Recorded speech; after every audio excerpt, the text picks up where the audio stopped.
भगवान बुद्ध ने कहा है कि जिसने अपने मन को वश में कर लिया है, उसकी जीत को देवता भी हार में नहीं बदल सकते हैं। अर्थात मन को वश में करने का नाम ही आत्मसंयम है, जिसका अर्थ है अपने आप को वश में करना, अर्थात मन, वचन और कर्म पर अधिकार प्राप्त करना, ताकि शरीर से कोई अशुभ कार्य न होने पाए, जिससे कोई अपशब्द न निकले और मन में कभी अशुभ विचार न उठने पाए।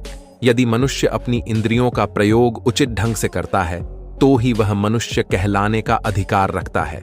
यदि उसका अपने मन पर अधिकार नहीं है, उचित और अनुचित का ज्ञान नहीं है, तो वह मनुष्य के पद से गिरकर अन्य योनियों में गिने जाने योग्य हो सकता है। भगवान बुद्ध ने कहा है कि जिसने अपने मन को वश में कर लिया है, उसकी जीत को देवता भी हार में नहीं बदल सकते हैं। अर्थात मन को वश में करने का नाम ही आत्मसंयम है, जिसका अर्थ है अपने आप को वश में करना, अर्थात मन, वचन और कर्म पर अधिकार प्राप्त करना, ताकि शरीर से कोई अशुभ कार्य न होने पाए, जिससे कोई अपशब्द न निकले और मन में कभी अशुभ विचार न उठने पाए। यदि मनुष्य अपनी इंद्रियों का प्रयोग उचित ढंग से करता है तो ही वह मनुष्य कहलाने का अधिकार रखता है। यदि उसका अपने मन पर अधिकार नहीं है, उचित और अनुचित का ज्ञान नहीं है, तो वह मनुष्य के पद से गिरकर अन्य योनियों में गिने जाने योग्य हो सकता है। एक कथन है कि हम जैसा सोचते हैं वैसा ही बन जाते हैं।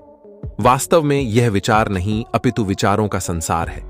हमारी सोच और विचारों का प्रभाव हमारे मन पर गहरा असर छोड़ ढाता है।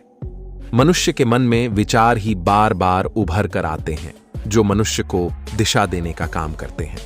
विचार ही मस्तिष्क को गति प्रदान करते हैं और गलत विचार क्रोध की ओर जाने को विवश करते हैं।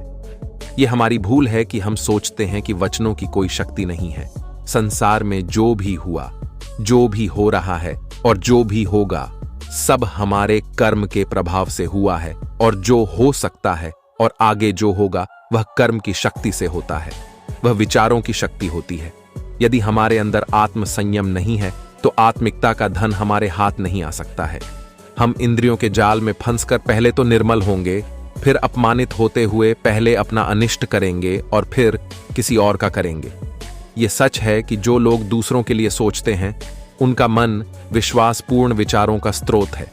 इसलिए यदि बुराई से बचना हो तो अपनी दिशा को भलाई की ओर मोद्दा देना चाहिए। वास्तव में यदि आप जीतना ही चाहते हैं तो सबसे पहले आत्मसंयम की आदत डाल लें, क्योंकि संयम का अर्थ ही है अपनी बिखरी हुई शक्तियों को निश्चित दिशा देना।